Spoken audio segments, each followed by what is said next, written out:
जय हिंद दोस्तों।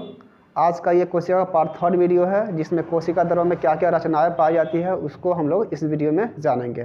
क्योंकि जब माइक्रोस्कोप का आविष्कार किया रॉबर्ट हुक ने, तो सिर्फ कोशिका का ही खोज किया, और ये जो माइक्रोस्कोप था सिर्फ किसी भी वस्तु को या किसी भी जीव को 2000 गुना बड़ा करके दिखाता था। लेकिन जैसे ही दो वैज्ञानिक और आए, एम नॉल और ई रस्का, जब दोनों ने मिलकर एक इलेक्ट्रॉन माइक्रोस्कोप का आविष्कार किया, जो क्या करता था, किसी भी वस्तु को 1,80,000 गुना बड़ा करके देख सकता था। तब जाके ये कोशिका के अंदर में और सी क्या क्या रचनाएं पाई जाती है। इतनी छोटी कोशिका है, इसको देखा पूरा जूम करके, यानी 1,80,000 गुना बड़ा करके जब दिखाने लगा इलेक्ट्रॉन माइक्रोस्कोप, तब जाके इसमें क्या क्या रचनाएं पाई जाती है इसके अंदर में, उसको देखा और बताए। तो सबसे पहले समझते हैं कि इसके बीच में क्या क्या रचनाएं पाई जाती है। पहले इसके तो ये हो जाएगा केंद्रक इसका, और आता है सबसे पहले ER, जिसको बोलते हैं अंतःप्रद्रवी जालिका। अंतःप्रद्रवी जालिका, जिसको शॉर्ट में ER, एंडोप्लाज्मिक रेटिकुलम, इसलिए इसको ER बोला जाता है। ये जो होता है कोशिका द्रव में जालिका के समान पाया जाता है। इस तरह से जाल बना बनाकर चारों तरफ बिखरा रहता है, इस तरह से जालिका के टाइप में पाया जाता है। ठीक है, तो ये हो गया अंतःप्रद्रवी जालिका। ये चिकनी भी होता है, दो प्रकार का हो गया। ये चिकनी अंतःप्रद्रवी जालिका होगा, और एक होगा खुरदरी। चिकनी वह कहलाएगा जिसका सरफेस जो होगा, ये वाला एरिया, ऊपर वाला भाग क्या होगा, चिकना होगा, वही क्या कहलाएगा, चिकनी अंतःप्रद्रवी जालिका। इसको इंग्लिश में बोलेंगे, इंग्लिश में इसको बोलते हैं SER। SER इसका मतलब हुआ स्मूथ एंडोप्लाज्मिक रेटिकुलम, इसलिए इसको SER बोलते हैं। और दूसरा है खुरदरी अंतःप्रद्रवी जालिका, जिस पर क्या होगा, छोटे छोटे कण रहेंगे, इस तरह से उसके ऊपर छोटे छोटे जो कण होते हैं, वही क्या कहलाता है, खुरदरी अंतःप्रद्रवी जालिका, जिसको बुलाता है शॉर्ट में RER, जिसको रफ एंडोप्लाज्मिक रेटिकुलम बुलाता है। इन दोनों का काम क्या होता है, जो चिकनी अंतःप्रद्रवी जालिका है और खुरदरी अंतःप्रद्रवी जालिका है, इन दोनों का काम होता है क्या, कि जो भी मानव जो होता है दवा लेता है या कोई विष खा लेता है, जहर वगैरह खा लेता है, तो उसके प्रभाव को कम करता है। इसका काम है चिकनी अंतःप्रद्रवी जालिका का। दवा का हो गया, जो दवा ज़्यादा हाई पावर वाला होता है दवा, या कोई जहर ले लिया, विष ले लिया, तो क्या करता है, उसके प्रभाव को कम करने का काम किसका है, चिकनी अंतःप्रद्रवी जालिका का। खुरदरी अंतःप्रद्रवी जालिका क्या करता है, ये प्रोटीन का निर्माण करता है। खुरदरी, इसमें क्या होता है, प्रोटीन का निर्माण होता है, जिसको रफ एंडोप्लाज्मिक रेटिकुलम भी बोला जाता है। अब है ये राइबोसोम, दूसरा भाग है इसका। कोशिका द्रव में जो दूसरा रचना पाई जाती है वो है राइबोसोम। इसका काम क्या होता है, इसको समझते हैं। देखिए, राइबोसोम को ही बोला जाता है प्रोटीन की फैक्ट्री। प्रोटीन की फैक्ट्री इसलिए कहा जाता है क्योंकि यहाँ पे जो प्रोटीन संश्लेषण वाला जितना भी काम होगा, प्रोटीन को इकट्ठा करने का काम कोशिका में, वो किसका होता है, राइबोसोम का। इसलिए इसको बोला जाता है प्रोटीन की फैक्ट्री। प्रोटीन की फैक्ट्री हो जाएगा। ये राइबोसोम होता क्या है, जो ये खुरदरी अंतःप्रद्रवी जालिका था, यहाँ पे समझते हैं, इसके ऊपर में जो ये छोटे छोटे कण जो पाए जा रहे थे, इसी को जब इलेक्ट्रॉन माइक्रोस्कोप की सहायता से देखा गया बड़ा करके, तब पता चला कि ये क्या है, राइबोसोम है, और इसी को क्या कहा जाता है, प्रोटीन की फैक्ट्री। तीसरा भाग इसका गोल्जी काय। गोल्जी काय भी महत्वपूर्ण भूमिका निभाता है इस कोशिका में। गोल्जी काय का काम क्या होता है, अगर सपोज दैट कहीं भी मतलब कि किसी को क्या चीज़ ज़रूरी है, क्या ज़रूरी नहीं है, यानी एक तरह समझ लो इसका कार्य क्या है, कोशिका का सिक्रेटरी करना। यानी कि उसका कहाँ पे क्या चीज़ का ज़रूरत है, कहाँ पे ऊर्जा घट रहा है, कहाँ पे ऊर्जा नहीं है, उस सभी को पहुँचाने का काम किसका है, कोशिका, ये गोल्जी काय का। गोल्जी काय, इसकी जो खोज किया था, किसने किया था, कैमिलो गोल्जी ने। इसी के नाम पर इसका नाम पड़ गया गोल्जी काय। तो कोशिका का सेक्रेटरी, जैसे कि हर संस्थान में, हर स्कूल में कोई ना कोई एक सेक्रेटरी होता है, गार्ड होता है, जो कौन सब कहाँ पे क्या ज़रूरी है, उस सभी को देख रेख के लिए रहता है। सेम वही उसी प्रकार से इसमें कोशिकाओं में रहता है, ये सेक्रेटरी का काम करता है गोल्जी का। तो ये दूसरा हो गया क्या इसका, गोल्जी का।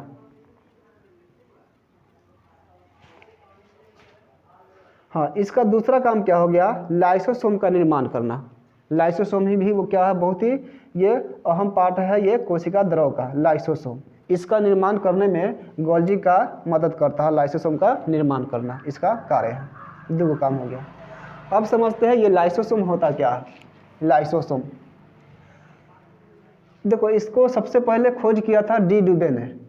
डी ड्यूबे ने देखा, एक और उसमें जाकर देखा, जैसे कि सब खोज कर रहे थे अपना अपना, तो ये भी गए डी ड्यूबे और कोशिकाओं के अंदर पूरा जूम कर कर के इलेक्ट्रॉन माइक्रोस्कोप की सहायता से देखे, तब पता चला कि नहीं, इसके अंदर भी एक और भी है जो काम कर रहा है। डी ड्यूबे ने इसका खोज कर दिया, जो क्या हो, थैली जैसी रचना के रूप में इसमें पाया जाता है। थैला के समान जो भी रचना कोशिकाओं के अंदर पाया जाता है उसको बोलते हैं लाइसोसोम।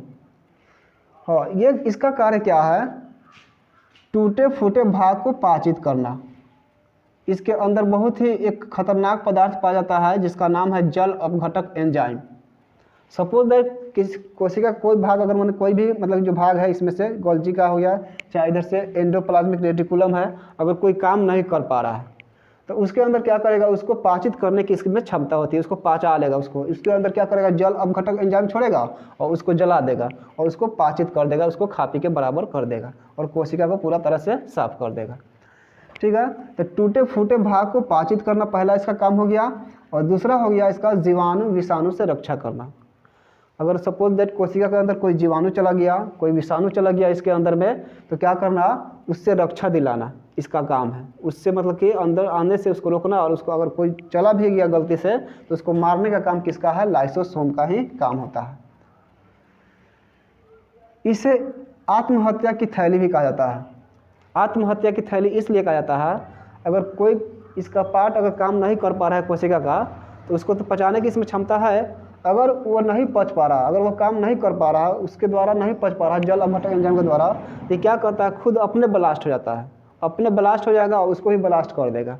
तो इसका इसलिए इसको बोला जाता है आत्महत्या की थैली। किसको कहता है, तो लाइसोसोम को। अब ये पांचवा भाग, सबसे महत्वपूर्ण भाग, इसको बोला जाता है पांचवा, माइटोकॉन्ड्रिया। माइटोकॉन्ड्रिया, जिसका खोज किया था ऑल्टमैन ने। माइटोकॉन्ड्रिया खोज ऑल्टमैन ने किया। इसको जो बोलते हैं माइटोकॉन्ड्रिया को कोशिका का पावर हाउस। जैसे कि पावर हाउस क्या होता है, जहाँ से करंट प्रवाहित होता है, जहाँ से बिजली उत्सर्जित होता है और पूरे जगह मतलब फैल जाता है, वह क्या कहलाता है, पावर हाउस। वहाँ से क्या आ रहा है, ऊर्जा आ रहा है, ऊर्जा मिल रहा है, तब जाके सभी जगह मतलब कि करंट जा रही है। सेम वही काम इसी तरह से इसमें भी होता है। कोशिका के अंदर में जो ऊर्जा का निर्माण करना, ये किसका काम है, तो माइटोकॉन्ड्रिया का। ऊर्जा का निर्माण करना, एनर्जी कहाँ से आएगा, कोशिका को एनर्जी कहाँ से आएगा, कोशिका को एनर्जी मिलेगा तभी जाके हम लोग को एनर्जी आएगा। क्योंकि हमारे बॉडी का निर्माण क्या हुआ है, एक कोशिका के मिलने से ही हुआ है। तो सभी कोशिकाओं में जब तक ऊर्जा नहीं रहेगा तो हम लोगों में एनर्जी नहीं आ पाएगी। तो इसमें भी क्या होता है, ऊर्जा का निर्माण करने का काम किसका है, माइटोकॉन्ड्रिया का। इसलिए इसको बोला जाता है कोशिका का पावर हाउस। ये ऊर्जा जो होता है बनता कैसे है, हमारे बॉडी में ऊर्जा का ये निर्माण कैसे होता है, तो ये एक तो खाना खाते हैं उसके द्वारा भी होगा, और एक जो हम लोग सांस ले रहे हैं, सांस में कौन सा गैस ऑक्सीजन ले रहे हैं, तो ऑक्सीजन गैस। जो सांस इंसान है, मानव कौन गैस को अपने अंदर लेता है, तो ऑक्सीजन गैस को लेता है और छोड़ता क्या है, कार्बन डाइऑक्साइड। तो जब वो ऑक्सीजन गैस ग्रहण करता है तो वो जो ऑक्सीजन गैस है वो जाता है मानव के फेफड़े के पास, फेफड़ा में जाता है, और फेफड़ा से वहाँ क्या करता है, ब्लड के माध्यम से, ब्लड में एक होता है रंजक जिसका नाम है हीमोग्लोबिन। हीमोग्लोबिन के कारण ही क्या होता है, ब्लड का रंग क्या होता है, लाल होता है। और वो हीमोग्लोबिन क्या करता है, उस ऑक्सीजन को ग्रहण कर ऑक्सी हीमोग्लोबिन बना लेता है, ऑक्सी हीमोग्लोबिन बनाकर, और हमारे शरीर के जितना भी कोशिकाओं है उस सभी तक चला जाता है, उस सभी को दे देता है ऑक्सीजन कि ये ले लो, ये ले लो, तुम भी ले लो ऑक्सीजन, ठीक है, और सभी कोशिकाओं को दे देता है। और वो ऑक्सीजन वहाँ जाकर क्या करता है, एक माइटोकॉन्ड्रिया में जाएगा। कोशिका के कहाँ जाएगा, माइटोकॉन्ड्रिया में। माइटोकॉन्ड्रिया में जाकर और वहाँ पे क्या करेगा, एक चक्र चलता है, एक साइकिल चलता है जिसका नाम है क्रेब्स चक्र, क्रेब्स चक्र। और इस क्रिया के दौरान क्या होता है, वो ऑक्सीजन क्या करता है, ग्लूकोज का निर्माण कर देता है, ग्लूकोज। और ग्लूकोज जो होता है वह क्या करता है, हमें एनर्जी देता है, और एटीपी के रूप में वहाँ पे यानी कि 38 अणु एटीपी का निर्माण होता है, 38 अणु एटीपी। ये एटीपी होता क्या है, तो ऊर्जा का एक नापने की एक यूनिट है एटीपी, जिसका फुल फॉर्म अगर पूछेगा परीक्षा में कि एटीपी का फुल फॉर्म क्या होता है, तो एडोनेसिन ट्राईफॉस्फेट, एडोनेसिन ट्राईफॉस्फेट इसका फुल फॉर्म होता है। तो यही क्या करता है, यहाँ पे 38 अणु ATP का निर्माण होता है, और 38 अणु ATP जब मिलता है तो क्या होता है, एक ग्लूकोज का निर्माण होता है, C6H12O6। ये है ग्लूकोज का सूत्र, इसका एक ग्लूकोज का निर्माण करता है, और इससे क्या होता है, हमें ऊर्जा मिलती है, तब जाके हम लोग जीवित हैं। जब इंसान जब डेथ कर जाता है, मर जाता है, तो ये सारी चीज़ काम करना बंद कर देता है और ऊर्जा का निर्माण नहीं होता है उस समय। तो ये होता है इसमें प्रक्रिया। ऊर्जा का निर्माण आखिर हम लोग के बॉडी में कैसे होता है, तो ये होता है माइटोकॉन्ड्रिया के द्वारा, जिसका खोज किया था किसने, ऑल्टमैन ने, माइटोकॉन्ड्रिया। तो लाइसोसोम भी पढ़ लिए, माइटोकॉन्ड्रिया भी हो गया, गोल्जी का हो गया, और एंडोप्लाज्मिक रेटिकुलम। अब आते हैं केंद्रक, लास्ट भाग इसमें समझ लेते हैं इसको। और भी भाग है बहुत सारा, लेकिन उतना डिटेल्स में नहीं बता रहा है। इसमें और भी है क्या, केंद्रक। केंद्रक के अंदर क्या होता है, DNA और RNA पाया जाता है, DNA और RNA। ये DNA और RNA किस में पाया जाता है, केंद्रक में। DNA का फुल फॉर्म पूछे तो क्या होता है, deoxy ribo nucleic acid, deoxy ribo nucleic acid. और RNA का पूछेगा फुल फॉर्म, तो राइबो न्यूक्लिक एसिड, इसका फुल फॉर्म होता है। ये DNA RNA क्या होता है, तो ये आनुवांशिक गुणों का वाहक होता है। अब समझ में नहीं आया होगा कि आनुवांशिक गुण होता क्या है। देखिए, ये आनुवांशिक गुण होता क्या है, वैसा गुण जो एक पिता से उसके पुत्र में चला जाए, एक पिता से उसके पुत्र में चला जाए, तो वही गुण क्या कहलाता है, आनुवांशिक गुण। जैसे कि कभी कभी देखते होइएगा, जैसा पिता का शकल सूरत होगा वैसे ही क्या हो जाता है, उसके पुत्र का होता है, तो इसको बोलते हैं। उसी तरह का उसके पुत्र का भी शकल सूरत हो जाता है, जैसे जिस प्रकार उसके पिता का शकल होगा सेम उसी प्रकार उसका पुत्र का हो जाता है। तो सेम गुण मिल गया, उसके गुण चला गया, यानी कि वैसा गुण जो एक पिता से उसके पुत्र में चला जाए, वही गुण क्या कहलाता है, आनुवांशिक गुण कहलाता है। तो यही DNA और RNA क्या होता है, आनुवांशिक गुणों का वाहक होता है। अगर कभी कभी क्या होता है कि महिला का जो बच्चा होता है किसका नहीं है, इसको जानने के लिए उसमें देखा जाता है, यही DNA चेक किया जाता है कि DNA रिपोर्ट अगर सही से अगर उसको मिल रहा है, जिसका बच्चा है उसके साथ अगर मिल रहा तो उसी का हो जाएगा, ये DNA के कारण ही होता है। तो ये आनुवांशिक गुणों का क्या होता है, वाहक होता है। तो ये था तुम्हारा माइटोकॉन्ड्रिया, लाइसोसोम, अंतःपदोत्जालिका, राइबोसोम और गोल्जी का। और लास्ट में देखे हैं क्या, केंद्रक। ये केंद्रक होता क्या है। तो आज का वीडियो यहीं पर समाप्त करते हैं, और अगले वीडियो में अब बात करेंगे ये 10th क्लास के और भी कुछ चैप्टर्स है, उसको इस वीडियो में जानेंगे, क्योंकि कोशिका से रिलेटेड जो जानकारियाँ कुछ थी हम उसको बता दिए। अगले वीडियो में बात करेंगे जो 10th क्लास का जीव विज्ञान है, उसको हम लोग पढ़ाएंगे इस वीडियो में।